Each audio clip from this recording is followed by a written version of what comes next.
എല്ലാവർക്കും സ്വാഗതം. നമ്മളിപ്പോൾ ഡിസ്കസ് ചെയ്യാൻ വേണ്ടി പോകുന്നത് ഇന്നിപ്പോൾ കഴിഞ്ഞ കാറ്റഗറി 2 സോഷ്യൽ സയൻസിലെ വളരെ പ്രധാനപ്പെട്ട 60 ചോദ്യങ്ങളാണ്. നിങ്ങൾ ഏറെക്കുറെ കൂടുതൽ ആളുകളും അറ്റൻഡ് ചെയ്തിട്ടുണ്ടാവുക സോഷ്യൽ സയൻസ് ആയിരിക്കും.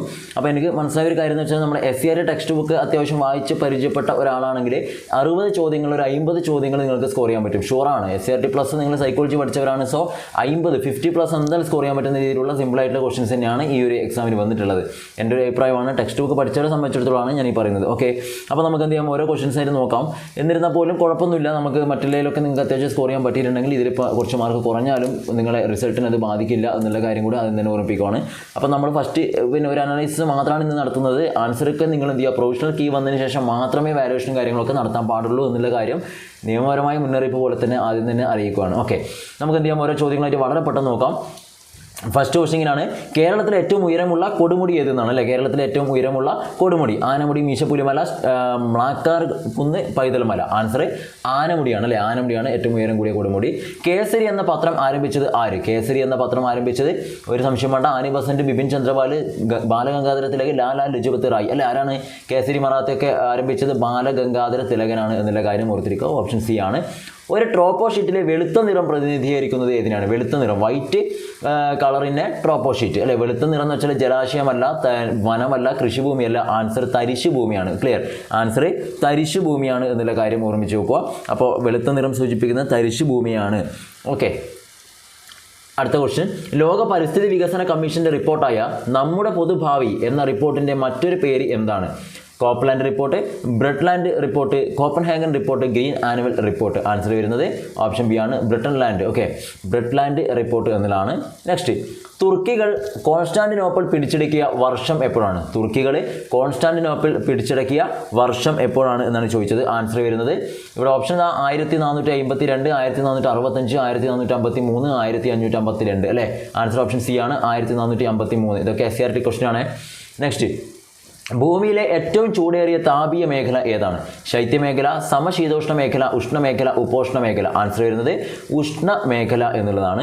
നെക്സ്റ്റ്, ലോക വ്യാപാര സംഘടന രൂപീകരിച്ച വർഷം? വേൾഡ് ട്രേഡ് ഓർഗനൈസേഷൻ അല്ലേ? 1990, 1992, 1995, 2000. ആൻസർ വരുന്നത് ഓപ്ഷൻ സി ആണ്, 1995 ആണ്. ഇബ്നു ബത്തൂത്തയുടെ സ്വദേശമായ രാജ്യം ഏതായിരുന്നു? ടെക്സ്റ്റ് ഇതൊക്കെ ഇപ്പോൾ ഈ പറഞ്ഞ ടെക്സ്റ്റ് ബുക്ക് വെച്ചാണ്, അതിൽ ഒരു കമ്മീഷൻ മാത്രമേ പുറത്തുനിന്ന് വന്നിട്ടുള്ളൂ. ഇബ്നു ബത്തൂത്തയുടെ സ്വദേശമായ രാജ്യം അല്ലേ? Syria, Egypt, Iran, Morocco. നിങ്ങൾ പഠിച്ചിട്ടുണ്ടാകും മൊറോക്കൻ സഞ്ചാരി എന്നൊക്കെ പറഞ്ഞ് പഠിച്ചിട്ടുണ്ടാവും. അപ്പോൾ ആൻസർ ഓപ്ഷൻ ഡി ആണ്, മൊറോക്കോ. നെക്സ്റ്റ്, 2011 സെൻസസ് പ്രകാരം ഇന്ത്യയിൽ ഏറ്റവും ഉയർന്ന ജനസംഖ്യയുള്ള സംസ്ഥാനം ഏതാണ്? ബീഹാർ, മധ്യപ്രദേശ്, മഹാരാഷ്ട്ര, ഉത്തർപ്രദേശ്. ആൻസർ UP, ഉത്തർപ്രദേശ് ആണ്. നെക്സ്റ്റ്, രാമകൃഷ്ണ മിഷന്റെ സ്ഥാപകന്റെ പേരെഴുതുക. രാമകൃഷ്ണ മിഷൻ സ്ഥാപിച്ചത് ആരാണ്? സ്വാമി വിവേകാനന്ദൻ, സ്വാമി ദയാനന്ദ സരസ്വതി, ജ്യോതിറാവു ഫുലെ, രാജാറാം മോഹൻ റോയ് അല്ലേ? ആൻസർ സ്വാമി വിവേകാനന്ദനാണ് രാമകൃഷ്ണ മിഷൻ. അറിയാലോ നിങ്ങൾക്ക്. അഷ്ടാംഗ ഹൃദയവുമായി ബന്ധപ്പെട്ടത് എന്താണ്? അഷ്ടാംഗ ഹൃദയം ഗണിതശാസ്ത്രം, ആയുർവേദം, ജ്യോതിശാസ്ത്രം, കഥകളി. ഏതാണ് വരിക? യാതൊരു സംശയം വേണ്ട, ആൻസർ ആയുർവേദമാണ്. നെക്സ്റ്റ്, സുവർണ വിപ്ലവവുമായി ബന്ധപ്പെട്ടത് ഏതാണ്? സുവർണ വിപ്ലവം ഗോൾഡൻ റവല്യൂഷനാണ്. പെട്രോളിയം, ഹോർട്ടിക്കൾച്ചർ, ജൂട്ട്, മത്സ്യ ഉൽപ്പാദനം. കുറേ ആളുകൾ ജൂട്ട് എന്ന് എഴുതിയിട്ടുണ്ടാവും, പക്ഷേ ശ്രദ്ധിക്കണം, ഗോൾഡൻ ഫൈബർ ആണെങ്കിൽ ജൂട്ട് എന്ന് പറയാം. ഇവിടെ ഹോർട്ടിക്കൾച്ചർ ആണ് കേട്ടോ. പഴം പച്ചക്കറികളെ കോമൺ ആയിട്ട് നമ്മൾ ഗോൾഡൻ റവല്യൂഷൻ അല്ലെങ്കിൽ സുവർണ വിപ്ലവം എന്ന് പറയാറുണ്ട്. ഹോർട്ടിക്കൾച്ചർ എന്നുള്ളതാണ് ആൻസർ വരിക. അടുത്തത്, സൈനിക സഹായ വ്യവസ്ഥ നടപ്പിലാക്കിയത് ആരാണ്? സൈനിക സഹായ വ്യവസ്ഥ അല്ലേ? ആരാണ്? ഡെൽഹൌസി പ്രഭു, വേവൽ പ്രഭു, Cornwallis, Wellesley. Answer Lord Wellesley ആണ്, വെല്ലസ്ലി പ്രഭു. ഈജിപ്ഷ്യൻ സംസ്കാരം ആവിർഭവിച്ച നദീതടം ഏതാണ്? 5ാം class SCRT social. Okay, Egyptian സംസ്കാരം ആവിർഭവിച്ചത് ആരാണ്? ഏത് നദീതടത്തിലാണ്? Tiber, Nile, Euphrates, Rhine. Answer Nile നദീതീരത്താണ്. ഓക്കെ, ഈജിപ്തിൻ്റെ ജീവനാഡി എന്നൊക്കെ നമ്മൾ പറയാറുണ്ട്. പശ്ചിമഘട്ടത്തിൻ്റെ വാതാഭിമുഖ വശത്ത് ലഭിക്കുന്ന സർവ്വസാധാരണമായ മഴ ഏതാണ്? Most common type of rain received on the windward side of the western ഗൾസ്. ആൻസർ ശൈലവൃഷ്ടി. ഓക്കെ, ശൈലവൃഷ്ടി എന്നുള്ളതാണ് ആൻസർ ആയിട്ട് വരിക. അടുത്തത്, ആദ്യത്തെ വേദം ഏതാണ്? യജുർവേദം, സാമവേദം, ഋഗ്വേദം, അഥർവവേദം. ആദ്യത്തേന്ന് വെച്ചാൽ എന്താണ്? Identify the earliest Veda is Rigveda. Okay, ഋഗ്വേദയാണ്, ഋഗ്വേദം. 2022-23 മാനക വികസന റിപ്പോർട്ടിൽ ഇന്ത്യയുടെ സ്ഥാനം അല്ലേ? Identify the rank of India in human development report 2022-23. Answer 134, 134ാമതാണ്. വിജയനഗര രാജ്യത്തിലെ പ്രധാന ഭരണാധികാരി ആരായിരുന്നു? ശിവജി കൃഷ്ണദേവരായർ, അശോകൻ, രാജേന്ദ്ര ചോളൻ. ആൻസർ കൃഷ്ണദേവരായർ. തെനാലിരാമൻ കഥകളൊക്കെ വായിച്ചവരാണെങ്കിൽ പെട്ടെന്ന് കിട്ടും. ഇന്ത്യയിൽ ഏറ്റവും കൂടുതൽ പാൽ ഉൽപ്പാദിപ്പിക്കുന്ന സംസ്ഥാനം ഏതാണ്? ഇന്ത്യയുടെ പാൽ തൊട്ടി ഹരിയാനയാണ്. പാൽ ഉൽപ്പാദിപ്പിക്കുന്നത് കൂടുതൽ ഗുജറാത്തിലാണ് എന്നുള്ള കാര്യം ഓർത്തിരിക്കുക. മൗര്യ സാമ്രാജ്യത്തിന്റെ സ്ഥാപകൻ ആരാണ്? കൗടില്യൻ, ചന്ദ്രഗുപ്ത മൗര്യൻ, അശോകൻ, ചന്ദ്രഗുപ്തൻ 2 അല്ലേ? ആൻസർ മൗര്യ സാമ്രാജ്യത്തിന്റെ സ്ഥാപകൻ ചന്ദ്രഗുപ്ത മൗര്യൻ. അടുത്തത്, ഭൂമി സൂര്യനിൽ നിന്നും ഏറെ അകലെയായിരിക്കുന്ന അവസ്ഥ അറിയപ്പെടുന്ന പേര്? പെരിഹീലിയൻ, അഫീലിയൻ അല്ല, അബ്ഹീലിയൻ ആണ്. അബ്ഹീലിയൻ. ഓക്കെ, അബ്ഹീലിയൻ. വിഷുവം, അയനാന്ത ദിനം. ആൻസർ ഏറ്റവും ദൂരെ എന്നല്ല, ഏറ്റവും അകലെ മീൻസ് ഏറ്റവും അപ്പ്. അബ്ഹീലിയൻ ആണ് ആൻസർ. ഓപ്ഷൻ ബി ആണ്. അടുത്തത്, ഖജുരാഹോ ക്ഷേത്രം സ്ഥിതി ചെയ്യുന്ന സംസ്ഥാനം എവിടെയാണ്? മഹാരാഷ്ട്ര, രാജസ്ഥാൻ, മധ്യപ്രദേശ്, തമിഴ്നാട്. ആൻസർ മധ്യപ്രദേശാണ് ഖജുരാഹോ ക്ഷേത്രം. നെക്സ്റ്റ് ക്വസ്റ്റ്യൻ, തെക്കു പടിഞ്ഞാറൻ മൺസൂൺ കാറ്റുകൾ ഇന്ത്യൻ ഉപഭൂഖണ്ഡത്തിലേക്ക് ആകർഷിക്കപ്പെടുന്നത് എപ്പോഴാണ്, ഏത് രീതിയിലാണെന്നാണ് ചോദ്യം. ഈ പറഞ്ഞ 4 ഓപ്ഷൻ വായിക്കുക, അതിലൊരെണ്ണം സ്യൂട്ടായിട്ടുണ്ടാവും ഉറപ്പായിട്ടും അല്ലേ? തെക്കു പടിഞ്ഞാറൻ മൺസൂൺ ആണ്. തെക്കു പടിഞ്ഞാറൻ എന്ന് വെച്ചാൽ നിലവിലുള്ളത്. തെക്കു പടിഞ്ഞാറൻ മൺസൂൺ കാറ്റുകൾ ഇന്ത്യൻ ഉപഭൂഖണ്ഡത്തിലേക്ക് ആകർഷിക്കുന്നത്. ഞാൻ എല്ലാ ഓപ്ഷൻ വായിക്കുന്നില്ല, നിങ്ങൾ പോസിറ്റ് ഒന്ന് വായിച്ചു നോക്കുക. ആൻസർ വരുന്നത് വേനൽക്കാലത്ത് ഉത്തരേന്ത്യൻ സമതലങ്ങളിൽ രൂപം കൊള്ളുന്ന ന്യൂനമർദ്ദമാണ് കേട്ടോ. ന്യൂനമർദ്ദമാണ്. ക്ലിയർ? ഓർത്തിരിക്കണം. ലോ പ്രഷറാണ് എന്നുള്ള കാര്യം മനസ്സിലാക്കുക. നിങ്ങളിപ്പോൾ ന്യൂസിലും കാണുന്നില്ലേ, ഓരോ സ്ഥലത്ത് ന്യൂനമർദ്ദം രൂപപ്പെട്ടു അല്ലേ? അങ്ങനെ അവിടെയൊക്കെ ന്യൂനമർദ്ദം രൂപപ്പെട്ടതിൻ്റെ ഭാഗമായിട്ട് കനത്ത മഴയ്ക്ക് സാധ്യതയുണ്ടെന്നൊക്കെ പറയുന്നില്ലേ? മെഹ്റൗളി ഇരുമ്പ് സ്തൂപം സ്ഥിതി ചെയ്യുന്നത് സ്ഥലം? മെഹ്റൗളി 6ാം ക്ലാസ്സിലത്തെ SCR സോഷ്യലാണെന്ന് തോന്നുന്നു, എൻ്റെ ഓർമ്മ ശരിയാണെങ്കിൽ. ആൻസർ ഡൽഹി, ലക്നൗ, ചെന്നൈ, ആഗ്ര. എവിടെയാണ് മെഹ്റൗളി ഇരുമ്പ് ശാസനം? ഡൽഹിയിലാണ് അല്ലേ? ന്യൂഡൽഹിയിലാണ് എന്നുള്ള കാര്യം ഓർത്തിരിക്കുക. ഭൂമിയിലെ 2 സ്ഥലങ്ങൾ തമ്മിലുള്ള രേഖാംശ വ്യത്യാസം 30 ഡിഗ്രി ആണെങ്കിൽ ഈ 2 സ്ഥലങ്ങളും തമ്മിലുള്ള പ്രാദേശിക സമയ വ്യത്യാസം എത്രയായിരിക്കുമെന്നാണ് ചോദിച്ചത് അല്ലേ? അപ്പോൾ അതിൻ്റെ ആൻസർ ഇവിടെ ഓപ്ഷൻ 1 മണിക്കൂർ, 2 മണിക്കൂർ, 3 മണിക്കൂർ, 4 മണിക്കൂർ എന്നിങ്ങനെ തന്നിട്ടുണ്ട്. അപ്പോൾ മനസ്സിലാക്കുക, പിന്നെ 30 ഡിഗ്രിയാണ് ഇവിടെ തന്നിട്ടുള്ളത്. 30 ഡിഗ്രിയാണ് അല്ലേ? അപ്പോൾ മനസ്സിലാക്കേണ്ട ഓരോ ഡിഗ്രിക്കും പിന്നെ 4 മിനിറ്റ് വെച്ചിട്ടാണ് ഗ്യാപ്പ് ഉണ്ടാവുക. അപ്പോൾ 30 ഡിഗ്രി എന്ന് പറയുമ്പോൾ അത്ര വരും? 30 ഗുണിക്കണം 4 എന്ന് വെച്ചാൽ 120 മിനിറ്റാണ് വരിക. 120 മിനിറ്റ് എന്ന് പറയാൻ മണിക്കൂറിലേക്ക് മാറ്റിയാൽ 2 മണിക്കൂർ വരും അല്ലേ? Answer 2 hours. അടുത്തത്, വിശ്വേശ്വരയ്യ ഇരുമ്പുരുക്ക് ശാല സ്ഥിതി ചെയ്യുന്ന സംസ്ഥാനം ഏതാണ്? തെലങ്കാന, തമിഴ്നാട്, കർണാടക, ആന്ധ്രാപ്രദേശ് അല്ലെ? വിശ്വേശ്വരയ്യ ഇരുമ്പുരുക്ക് ശാലയാണ് കർണാടകത്തിലാണ് കേട്ടോ. കർണാടകയാണ്. നെക്സ്റ്റ്, ചുവടെ നൽകിയിട്ടുള്ളവയിൽ ശരിയായ പ്രസ്താവന ഏതാണ്? ശരിയായ പ്രസ്താവന ഏതെന്നാണ്. ഞാൻ 4 വായിക്കുന്നില്ല ഇപ്പോൾ ഈ ഒരു ടൈം ആയതുകൊണ്ട്. നിങ്ങൾ പോസ് ചെയ്തിട്ടൊന്ന് വായിച്ചു നോക്കുക എല്ലാവരും. അപ്പോൾ തന്നിരിക്കുന്നവയിൽ ശരിയായ പ്രസ്താവന ഏത് എന്നാണ് ചോദിച്ചത്. ആൻസർ വരുന്നത് ഏതാണ് വരിക? ആൻസർ വരുന്നത് ട്രോപ്പോസ്ഫിയറിൽ ഉയരത്തിനനുസരിച്ച് താപനില കുറയുന്നതിനെ ക്രമമായ താപനഷ്ട നിരക്ക് എന്ന് വിളിക്കുന്നു അല്ലേ? ആൻസർ ബി ആയിട്ടാണ് നമുക്കിവിടെ പറയാൻ പറ്റുക. ആൻസർ ബി ആണ്. ക്ലിയർ? അടുത്ത ഒരു ക്വസ്റ്റ്യനിലേക്ക് വരാം.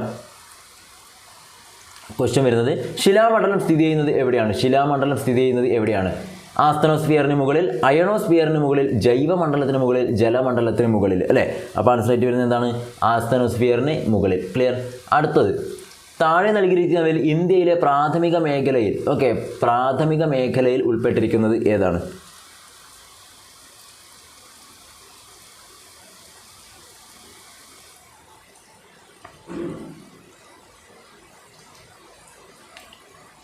ഓക്കെ, താഴെ നൽകിയിരിക്കുന്നവയിൽ ഇന്ത്യയിലെ പ്രാഥമിക മേഖലയിൽ ഉൾപ്പെട്ടിരിക്കുന്നത് മൃഗപരിപാലനം, ഗതാഗതം, ബാങ്കിങ്, നിർമ്മാണ പ്രവർത്തനങ്ങൾ. ഏതാണ് വരിക?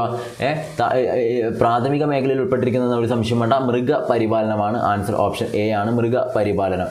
അടുത്ത ക്വസ്റ്റ്യനിലേക്ക് വരാം. 60ാമത്തെ ചോദ്യമാണ്. 30 to 60. ആദ്യത്തെ 30 നമ്മൾ കവർ ചെയ്തു. ഇന്ത്യയിലെ ഭൂപ്രകൃതി വിഭാഗങ്ങളിൽ ഏറ്റവും പഴക്കം ചെന്നത് ഏതാണ്? ഉത്തരപർവ്വത മേഖല, ഉപദ്വീപീയ പീഠഭൂമി, ഉത്തരേന്ത്യൻ സമതലം, തീരസമതലം. ആൻസർ ഉപദ്വീപീയ പീഠഭൂമിയാണ്. അപ്പോൾ നമ്മൾ ഈ ആദ്യത്തെ 30 പ്യുവർ SCRT ലെവൽ ക്വസ്റ്റൻ ആയിരിക്കും. അടുത്ത 30 കുറച്ചെണ്ണം GK ജനറൽ SCRT ഉണ്ടാകും, കുറച്ചെണ്ണം നമ്മളെ പെഡഗോഗി സെഷൻ ഉണ്ടാകും. സൈക്കോളജി പഠിച്ചവർക്ക് വളരെ എളുപ്പത്തിൽ കിട്ടും. അവിടെ സൈക്കോളജിയിൽ പഠിക്കുമ്പോൾ ഇവിടെ സോഷ്യൽ സയൻസിൻ്റെ പേര് കയറ്റി ഇടുന്നേ ഉള്ളൂ. ഓക്കെ, അടുത്ത ക്വസ്റ്റ്യനാണ്, പദസൂര്യൻ നിർമ്മിക്കാം എന്ന സാമൂഹ്യശാസ്ത്ര പ്രവർത്തനം ക്ലാസ്സിലെ കുട്ടികളെ സഹായിക്കുന്നത് എങ്ങനെ? പദസൂര്യൻ നിർമ്മിക്കുന്ന പ്രവർത്തനമാണ്. അടിക്കുറിപ്പ് എഴുതാൻ, ആശയവുമായി ബന്ധപ്പെട്ട പദങ്ങൾ കൃത്യമാക്കാൻ, പോർട്ട്ഫോളിയോ നിർമ്മിക്കുന്നതിന്, മനോഹരമായി വരയ്ക്കുന്നതിന്. ആൻസർ എഴുതുന്നത് ഏതാണ്? ആശയവുമായി ബന്ധപ്പെട്ട പദങ്ങൾ കൃത്യമാക്കാനാണ് പദസൂര്യൻ നമ്മൾ നിർമ്മിക്കുന്നത്. നെക്സ്റ്റ്, താഴെ പറയുന്നതിൽ ശരീരം ഹാജരാക്കുക എന്നർത്ഥം വരുന്ന റിട്ട് ഏതാണ്? റിട്ടുകളെ കുറിച്ചൊക്കെ ടെക്സ്റ്റ് ഒക്കെ പറയുന്നുണ്ട്, ഇതും പറയുന്നുണ്ട് അല്ലേ? ശരീരം ഹാജരാക്കുക എന്നർത്ഥം വരുന്ന റിട്ടാണ് habeas corpus. Okay, habeas corpus ആണ്. താഴെ പറയുന്നവയിൽ പ്രാദേശിക സ്വയംഭരണത്തെക്കുറിച്ച് പഠിക്കുന്നതിനായി നിയമിച്ച കമ്മീഷൻ ഏതാണ്? പ്രാദേശിക സ്വയംഭരണത്തെക്കുറിച്ച് പഠിക്കുന്നതിനായിട്ട് നിയമിച്ച കമ്മീഷനാണ് ആര്? Sarkaria commission, Ashok Mehta commission. പിന്നെയോ Shah commission, Mandal commission. Answer Ashok Mehta. അടുത്തത്, സ്വാഭാവികമായ സാമൂഹ്യശാസ്ത്ര ക്ലാസ്സിൽ ഒരു പ്രശ്നം പരിഹരിക്കുന്നതിന് ഉപയോഗിക്കാവുന്ന ഏറ്റവും മികച്ച പ്രവർത്തന രീതി ഏതാണ്? സ്വാഭാവികമായ സാമൂഹ്യശാസ്ത്ര ക്ലാസ്സിൽ ഒരു പ്രശ്നം പരിഹരിക്കുന്നതിന് ഉപയോഗിക്കാവുന്ന ഏറ്റവും മികച്ച പ്രവർത്തന രീതി. Seminar, workshop, project, assignment. ഇതിൽ എനിക്ക് 2 ഡൗട്ട് ഉണ്ട്. ഒന്ന് വർക്ക്ഷോപ്പ് ആവാം, പ്രൊജക്റ്റും ആവാം. ഓക്കെ, ഇപ്പോൾ വർക്ക്ഷോപ്പ് എന്ന് പറയാം, കൺഫ്യൂഷനിൽ നമുക്ക് നോക്കാം. ഓക്കെ, ഇന്ത്യൻ രാഷ്ട്രപതി ആകുന്നതിനുള്ള കുറഞ്ഞ പ്രായപരിധി ഏതാണ്? ഇന്ത്യൻ രാഷ്ട്രപതി ആവാനുള്ള ഏറ്റവും കുറഞ്ഞ പ്രായപരിധി എന്ന് വെച്ചാൽ ആൻസർ 35 വയസ്സ്, 30 വയസ്സ്, 40 വയസ്സ്, 45 വയസ്സ് എന്നുള്ളത് ആൻസർ വരുന്നത് 35 വയസ്സാണ്. ഓക്കെ, 35 വയസ്സാണ് ഏറ്റവും കുറഞ്ഞതാണ്. ചുവടെ പറയുന്നതിൽ ഗ്രാഫിക് ഉപകരണങ്ങളിൽ പെടാത്തത് ഏതാണ്? ഗ്രാഫിക് ഉപകരണങ്ങളിൽ പെടാത്തത് ചാർട്ട്, ബുള്ളറ്റിൻ ബോർഡ്, കാർട്ടൂണ്, ഭൂപടം. ചാർട്ട്, ബുള്ളറ്റിൻ ബോർഡ്, കാർട്ടൂണ്, ഭൂപടം. അപ്പോൾ ഉപകരണം കാർട്ടൂണാണ് പെടാത്തത്, കാർട്ടൂൺ. യഥാർത്ഥവും ആധികാരികവുമായ പഠന പ്രവർത്തനമാണ് ഡാഷ്. യഥാർത്ഥവും ആധികാരികവുമായിട്ടുള്ള പഠന പ്രവർത്തനം. പരീക്ഷയ്ക്കായുള്ള ചോദ്യപേപ്പർ ചർച്ച, പാഠപുസ്തക വായന, പാഠപുസ്തകത്തിലെ ഭാഗങ്ങൾ എഴുത്ത്, റഫറൻസ് പുസ്തകങ്ങൾ പരിശോധിച്ച് പ്രബന്ധ രചന. അപ്പോൾ ആൻസർ ആധികാരികമാവണമെങ്കിൽ എന്തായിരിക്കണം? റഫറൻസ് പുസ്തകങ്ങൾ പരിശോധിച്ചുള്ള പ്രബന്ധ രചന ആയിരിക്കണം. അതാണ് ആധികാരികം. ബാക്കിയൊക്കെ നമ്മൾ ഡിസ്കഷൻ മാത്രമാണ്. അടുത്ത ക്വസ്റ്റ്യൻ, സംഘം ചേർന്നുള്ള പ്രവർത്തനങ്ങളിലൂടെ കുട്ടികളിൽ ഏറ്റവും കൂടുതൽ പ്രോത്സാഹിപ്പിക്കപ്പെടുന്നത് എന്താണ്? സംഘം ചേരുക എന്ന് വെച്ചാൽ എന്താണ്? നമ്മുടെ ഗ്രൂപ്പാണ്. ഗ്രൂപ്പ് എന്ന് വെച്ചാൽ നമ്മുടെ സോഷ്യൽ സ്കില്ലാണ് ഡെവലപ്പ് ചെയ്യുന്നത് അല്ലേ? അപ്പോൾ ഇവിടെ സാമൂഹ്യ ശാസ്ത്രത്തിലെ ക്വസ്റ്റ്യൻ ആയതുകൊണ്ട് അത് തന്നെയാണ് സാമൂഹിക വികസനം തന്നെയാണ്. അടുത്തത്, സാമൂഹ്യ ശാസ്ത്ര ക്ലാസ് മുറിയിലെ പ്രക്രിയാശേഷിയായി പരിഗണിക്കാത്തത് ഏതാണ്? സാമൂഹ്യശാസ്ത്ര ക്ലാസ് മുറി, നിങ്ങളൊരു സാമൂഹ്യശാസ്ത്ര ക്ലാസ് ഇരിക്കുന്നുണ്ടെങ്കിൽ അവിടെ ആ ക്ലാസ്സിലെ പ്രക്രിയാശേഷിയായി പരിഗണിക്കാത്തത് ഏത്? നിരീക്ഷിക്കൽ, പരീക്ഷിക്കൽ, ഓർമ്മശക്തി, വിവരശേഖരണം. നിരീക്ഷണ, പരീക്ഷണ, വിവരശേഖരണങ്ങളൊക്കെ പെടും. പക്ഷേ ഓർമ്മശക്തി ഒരിക്കലും നമ്മുടെ സാമൂഹ്യശാസ്ത്ര ക്ലാസ്സിൽ പരിശോധിക്കുന്നില്ല അല്ലേ? അടുത്തത്, ഡാഷ് കാരണമായി ലോക്സഭയുടെയും സംസ്ഥാന നിയമസഭകളുടെയും കാലാവധി നീട്ടിക്കൊടുക്കുവാൻ കഴിയും. എന്തോ ഒരു കാരണം കൊണ്ട് നമുക്ക് എന്ത് ചെയ്യാൻ പറ്റും? ലോക്സഭയുടെയും സംസ്ഥാന നിയമസഭകളിലൊക്കെ കാലാവധി നീട്ടാൻ പറ്റുമെന്ന് പറയുന്നത്. ആൻസർ അടിയന്തരാവസ്ഥ, ക്ഷാമം, വരൾച്ച, പ്രളയം. ഏതാ വരുക?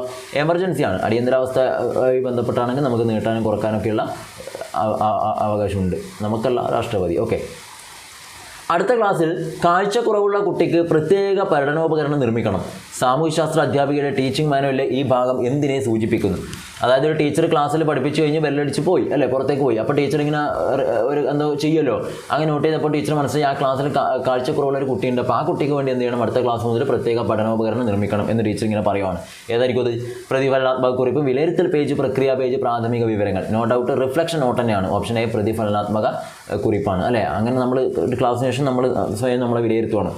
അടുത്തത്, സാമൂഹ്യശാസ്ത്ര ക്ലാസ് മുറിയിൽ പഠിക്കാനും പ്രവർത്തനങ്ങളിൽ ഏർപ്പെടാനും മടി കാണിക്കുന്ന കുട്ടിയെ പഠിക്കാൻ ഏറ്റവും അനുയോജ്യമായ പഠനരീതി. ഇവിടെ സാമൂഹ്യശാസ്ത്ര ക്ലാസ് എന്നേ പറയുന്നല്ലോ, സൈക്കോളജി ആകുമ്പോൾ ഒരു ക്ലാസ് മുറിയിൽ എന്നേ ഉള്ളൂ. ഓക്കെ, എന്തായാലും ഒരു കുട്ടിയെക്കുറിച്ചുള്ള പ്രശ്നമാണ്. ഒരു കുട്ടിയെക്കുറിച്ച് പഠിക്കുന്നതാണ് ഏക വ്യക്തി പഠനം അല്ലെങ്കിൽ വ്യക്തി പഠനം അഥവാ കേസ് സ്റ്റഡി. ഓക്കെ, കുട്ടിയുടെ സാമൂഹ്യശാസ്ത്ര മനോഭാവം വ്യക്തമായി മനസ്സിലാക്കുന്നതിന് ഏറ്റവും ഉപയോഗപ്രദമായത് ഏതാണ്? എഴുത്തു പരീക്ഷ, ഗൃഹപാഠം, അഭിമുഖം, നിരീക്ഷണം. ഒരു കുട്ടിയുടെ സമൂഹശാസ്ത്ര മനോഭാവം വ്യക്തമായി മനസ്സിലാക്കാൻ അവനെ ജസ്റ്റ് നമുക്ക് നിരീക്ഷിക്കാൻ കിട്ടിയാൽ മതി, അപ്പോൾ തന്നെ മനസ്സിലാവും. ഓക്കെ, താഴെ തന്നിട്ടുള്ളവയിൽ കേരളത്തിലെ പരമ്പരാഗത വ്യവസായത്തിൽ ഉൾപ്പെടുന്നത് ഏതാണ്? കേരളത്തിലെ പരമ്പരാഗത വ്യവസായം എന്ന് വെച്ചാൽ മരുന്ന്, പെട്രോളിയം, കയറ്, കപ്പൽ. കേരളമായതുകൊണ്ട് കയർ വ്യവസായമാണ്. ചുവടെ നൽകിയവർ വസ്തുനിഷ്ഠ ചോദ്യം ഏതാണ്? ഒബ്ജക്റ്റീവ് ടൈപ്പ് ക്വസ്റ്റൻ ഏതെന്നാണ്? ഉപന്യാസം, തുറന്ന ചോദ്യം, ഹ്രസ്വോത്തര ചോദ്യം, ശരിയോ തെറ്റോ ചോദ്യം. എസ് ഓർ നോ ക്വസ്റ്റ്യൻസ് ആണ്. സർഗാത്മകതയുടെ മാനദണ്ഡമായി പരിഗണിക്കാറുള്ളത്. ഇന്ന് രാവിലത്തെ ക്ലാസ് കണ്ടവരുണ്ടെങ്കിൽ നിങ്ങൾക്ക് ഇതിൻ്റെ ആൻസർ വളരെ എളുപ്പത്തിൽ കിട്ടിയിട്ടുണ്ടാവും അല്ലേ? നമ്മളിന്ന് രാവിലെ ഒരു സൈക്കോളജി ക്ലാസ് ചെയ്തിട്ടുണ്ടായിരുന്നു. ഞാൻ പറഞ്ഞത് ഒരു സാധ്യത ഉണ്ട്, പക്ഷേ ഞാൻ സൈക്കോളജിയിൽ തന്നെയാണ് ഞാൻ പ്രതീക്ഷിച്ചത്. പക്ഷേ സോഷ്യലാണ് ഈ ഒരു ക്വസ്റ്റ്യൻ വന്നത് അല്ലേ? മൗലികത, വഴക്കം, ഒഴുക്ക്, ഒറിജിനാലിറ്റി, ഫ്ലെക്സിബിലിറ്റി, ഫ്ലുവൻസി. അപ്പോൾ സർഗാത്മകതയുടെ മാനദണ്ഡമായിട്ട് പരിഗണിക്കാവുന്നതാണ്. ഇത് മൂന്നും വരും അല്ലേ? അപ്പോൾ ഇവയെല്ലാം എന്നുള്ളതാണ് ആൻസർ കേട്ടോ. ഓൾ ഓഫ് ദി എബോയാണ്. സ്കൂൾ പാർലമെൻറ്റുകൾ കൊണ്ടുണ്ടാകുന്ന നേട്ടം എന്താണ്? എന്താണ് സ്കൂൾ പാർലമെൻറ്റ് കൊണ്ടുണ്ടാകുന്ന നേട്ടം? ചരിത്രജ്ഞാനം, ഭൂമിശാസ്ത്ര അറിവ്, അച്ചടക്കം, ജനാധിപത്യ രീതി പരിചയപ്പെടൽ. ഏതാണ്? ജനാധിപത്യ രീതി പരിചയപ്പെടലാണ് അല്ലേ? Introduction to democracy. വർഷാന്ത്യ പരീക്ഷകൾ എന്തിൻ്റെ ഭാഗമാണ്? ടേം എൻഡ് ടെസ്റ്റാണ്. ആത്യന്തിക വിലയിരുത്തൽ, സംരചന വിലയിരുത്തൽ, തുടർച്ചയായ വിലയിരുത്തൽ, പരിഹാര വിലയിരുത്തൽ. നോ ഡൗട്ട് സമ്മേറ്റീവ് ഇവാലുവേഷനാണ് കേട്ടോ. ടേം എക്സാം ഒക്കെ സമ്മേറ്റീവ് ആണ്, ആത്യന്തികമാണ്. വ്യക്തി വ്യത്യാസം പരിഗണിക്കുന്ന ടീച്ചറുടെ ക്ലാസ് റൂം പ്രക്രിയ എങ്ങനെയായിരിക്കും? ഈ ക്വസ്റ്റ്യൻ നിങ്ങൾക്ക് ഓർമ്മയുണ്ടാവില്ല. നമ്മൾ ഇന്നലെ നമ്മൾ ചെയ്തതിൽ ഈ ഒരു ക്വസ്റ്റ്യൻ പറഞ്ഞിട്ടുണ്ട്. പരീക്ഷയ്ക്ക് മാർക്ക് ഉറപ്പുവരുത്തുന്നു, വൈവിധ്യപൂർണ്ണമായ പഠനാനുഭവങ്ങൾ നൽകുന്നു, കുട്ടിയുടെ ഇഷ്ടം പരിഗണിക്കുന്നു, എല്ലാ കുട്ടികൾക്കും തുല്യ പരിഗണന അല്ലേ? വ്യക്തി വ്യത്യാസം പരിഗണിക്കുന്ന ടീച്ചർ ആയതുകൊണ്ട് തന്നെ വൈവിധ്യമാർന്ന പഠനാനുഭവങ്ങൾ നൽകുന്നു എന്നാണ് ആൻസർ. ഇന്ത്യൻ ഭരണക്രമം അനുസരിച്ച് മന്ത്രിസഭയ്ക്ക് ആരോടാണ് ഉത്തരവാദിത്വം? ഇന്ത്യൻ ഭരണക്രമം അനുസരിച്ച് മന്ത്രിസഭയ്ക്ക് ആരോടാണ് ഉത്തരവാദിത്വം എന്നാണ് ചോദിച്ചത്. സുപ്രീം കോടതി, രാഷ്ട്രപതി, തിരഞ്ഞെടുപ്പ് കമ്മീഷൻ, ലോക്സഭ. ഓക്കെ, അപ്പോൾ ഇതിൽ ഒരു ചെറിയൊരു കൺഫ്യൂഷൻ ഉണ്ട്. ലോക്സഭയാവാനുള്ള സാധ്യതയുണ്ട്, രാഷ്ട്രപതി ആവാനുള്ള സാധ്യതയുണ്ട്. അപ്പോൾ ലോക്സഭ ഇപ്പോൾ പറയാം, നമുക്ക് നോക്കാം, പ്രൊഫഷണൽ കീ വരുമ്പോൾ നോക്കാം. കുട്ടികളുടെ വൈകാരിക വികസനവുമായി ബന്ധപ്പെട്ടത് ഏതാണ്? വൈകാരിക വികസനവുമായി ബന്ധപ്പെട്ട ചാർട്ട് എന്ന് വെച്ചാൽ option Snellen chart, Bridges chart, flow chart, rebus chart അല്ലേ? Sorry, rebus picture. Answer Bridges ചാർട്ടാണ്. ബ്രിഡ്ജസ് അല്ലെ, കാത്തറിൻ ബ്രിഡ്ജസ് ആണ് വൈകാരിക വികാസവുമായി ബന്ധപ്പെട്ട വ്യക്തി. രാജ്യസഭയുടെ പരമാവധി അംഗസംഖ്യ എത്രയാണ്? രാജ്യസഭ ഇപ്പം നിങ്ങൾ ഇലക്ഷനുമായി ബന്ധപ്പെട്ടൊക്കെ ഇതിൽ അറിഞ്ഞവരായിരിക്കും. 238, 250, 200, 225. അറിയാതെ 238 പോകാനുള്ള സാധ്യതയുണ്ട്. 238 + 12 ആണ് അല്ലേ, ടോട്ടൽ 250 സീറ്റാണുള്ളത്. ഓക്കെ, താഴെ തന്നിട്ടുള്ളവയിൽ ഇന്ത്യയിലെ റിപ്പോ നിരക്ക് തീരുമാനിക്കുന്നത് ആരാണ്? റിപ്പോ റേറ്റ് ആരാണ് തീരുമാനിക്കുന്നതാണ് ചോദ്യം. RBI, Reserve Bank of India, State Bank of India, NABARD, International Monetary Fund. No doubt RBI ആണ്, റിസർവ് ബാങ്ക് ഓഫ് ഇന്ത്യയാണ്. ജ്ഞാനനിർമ്മിതിയുടെ സാമൂഹ്യ ശാസ്ത്ര ക്ലാസ്സിൽ നടക്കേണ്ടത് എന്താണ്? ജ്ഞാനനിർമ്മിതിയുടെ സാമൂഹ്യശാസ്ത്ര ക്ലാസ്സിൽ നടക്കേണ്ടത് പ്രശംസ, അംഗീകാരം, മാനസികമായ അസന്തുലിതാവസ്ഥ, ഇംബാലൻസ് ആണ്, മെൻ്റൽ ഇംബാലൻസ്, സമ്മാനം, റിവാർഡ്. ഇതിൽ ചെറിയൊരു കൺഫ്യൂഷൻ ഉണ്ട് കേട്ടോ ഈ ഒരു ക്വസ്റ്റ്യനിൽ. ഈ പ്രശംസ, അംഗീകാരം, സമ്മാനം എന്നൊക്കെ വേണ്ടി ജ്ഞാനനിർമ്മിതിയുടെ സാമൂഹ്യശാസ്ത്ര ക്ലാസ്സിൽ നടക്കേണ്ടത് എന്നാണ് ചോദിച്ചത്. Okay, which of the following should be take place in A social science class എന്ന്. അപ്പോൾ നമുക്ക് മാനസികമായ അസന്തുലിതാവസ്ഥ എന്ന് പറയേണ്ടി വരും. നോക്കാം, ഓപ്ഷൻ സി. ഓക്കെ, നോക്കാം. ചുവടെ നൽകിയിട്ടുള്ളതിൽ വൈഗോസ്കിയൻ പഠന ആശയങ്ങളുമായി പൊരുത്തപ്പെടാത്തത് ഏതാണ്? വൈഗോസ്കിയൻ പഠന ആശയങ്ങളുമായിട്ട് പൊരുത്തപ്പെടാത്തത് സഹവർത്തിത പഠനം, കൈത്താങ് നൽകൽ, ആശയ സമ്പാദന മാതൃക, സഹകരണാത്മക പഠനം. നമ്മൾ റാപ്പിഡ് റിവിഷൻ പറഞ്ഞപ്പോൾ തന്നെ അതിൽ പറഞ്ഞിട്ട് കോപ്പറേറ്റീവ് ലേണിംഗ്, കൊളാബറേറ്റീവ് ലേണിംഗും അല്ലേ, അതുപോലെ സ്കഫോൾഡിംഗ് ഒക്കെ ആരാണ്? വൈഗോസ്കിയുമായി ബന്ധപ്പെട്ട കാര്യങ്ങളാണ്. അപ്പോൾ ഇവിടെ പെടാത്തത് ആശയ സമ്പാദന മാതൃകയാണ്, കൺസെപ്റ്റ് അറ്റൈൻമെൻറ്റ് മോഡലാണ്. സാമൂഹിക വിധി വികസിപ്പിച്ചത് ആര്? റാപ്പിഡ് റിവിഷൻ നമ്മൾ പറഞ്ഞ കാര്യമാണ് അല്ലെ. Who develop the sociometry? Moreno, Maslow, പിയാഷെ, ഗാഗ്നെ. ആരാണ്? JL മൊറീനോയാണ് എന്നുള്ള കാര്യം ഓർത്തിരിക്കുക. ഇപ്പോഴത്തെ ചീഫ് ജസ്റ്റിസ് ആരാണ്? ഇപ്പോഴത്തെ ചീഫ് ജസ്റ്റിസ് എന്ന് കേൾക്കുമ്പോൾ പിന്നെ ഓപ്ഷനൊന്നും ആവശ്യം വേണ്ട, ജസ്റ്റിസ് DY ചന്ദ്രചൂഡാണ്. DY ചന്ദ്രചൂഡ്. അടുത്തത്, ബെഞ്ചമിൻ ബ്ലൂം വിശദീകരിച്ച ബുദ്ധിമണ്ഡലത്തിലെ വികാസഘട്ടങ്ങളിൽ പെടാത്തത് ഏതാണ്? ബെഞ്ചമിൻ ബ്ലൂം വിശദീകരിച്ച ബുദ്ധിമണ്ഡലത്തിലെ വികാസഘട്ടങ്ങളിൽ പെടാത്തത് knowledge, understanding, application, creativity. Answer creativity, സർഗാത്മകതയാണ് കേട്ടോ. ബാക്കിയുള്ളതിൽ വരും. താഴെ പറയുന്നവയിൽ ഇന്ത്യൻ ഭരണഘടനയിലെ മൗലിക അവകാശങ്ങളിൽ ഉൾപ്പെടാത്തത് ഏതാണ്? മൗലിക അവകാശം എന്ന് വെച്ചാൽ സമത്വത്തിനുള്ള അവകാശമുണ്ട്, സ്വാതന്ത്ര്യത്തിനുള്ള അവകാശമുണ്ട്, വിദ്യാഭ്യാസത്തിനുള്ള അവകാശമുണ്ട്. പക്ഷേ ഇപ്പോൾ സ്വത്ത് അവകാശം ഇല്ല, അതെടുത്ത് മാറ്റിയിട്ടുണ്ട്. സ്വത്ത് സമ്പാദിക്കാനുള്ള മൗലികപരമായിട്ടുള്ള അവകാശമല്ല, നിയമപരമായ അവകാശം മാത്രമാണ്. ആനുകാലിക സംഭവങ്ങൾ കുട്ടികൾക്ക് നൽകുന്നതിന് അനുയോജ്യം അല്ലാത്ത പ്രവർത്തനം ഏതാണ്? കറണ്ട് അഫയേഴ്സ്, കറണ്ട് ഇവൻറ്റ്സ് ഒക്കെ കുട്ടികൾക്ക് നൽകുന്നതിന് യോജിക്കാത്തത്. മോഡൽ നിർമ്മാണം, റേഡിയോ പരിപാടികൾ, ക്വിസ് മത്സരങ്ങൾ, പത്രപാരായണം.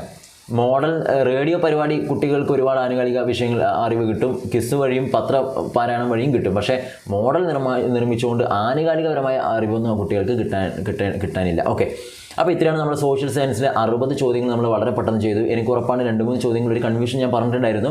നമുക്ക് എന്ത് ചെയ്യാം, പിന്നെ ഇപ്പം നിങ്ങൾ അതിനെക്കുറിച്ച് ആലോചിച്ച സമയം കളയണ്ട. നിങ്ങൾ എന്ത് ചെയ്യുക, നമ്മൾ പ്രൊഫഷണൽ ആൻസർ കീ വരുമ്പോൾ സമയത്ത് നമുക്ക് നോക്കാം എന്താണ് മാറ്റം വന്നിട്ടുള്ളത് എന്നുള്ളത്.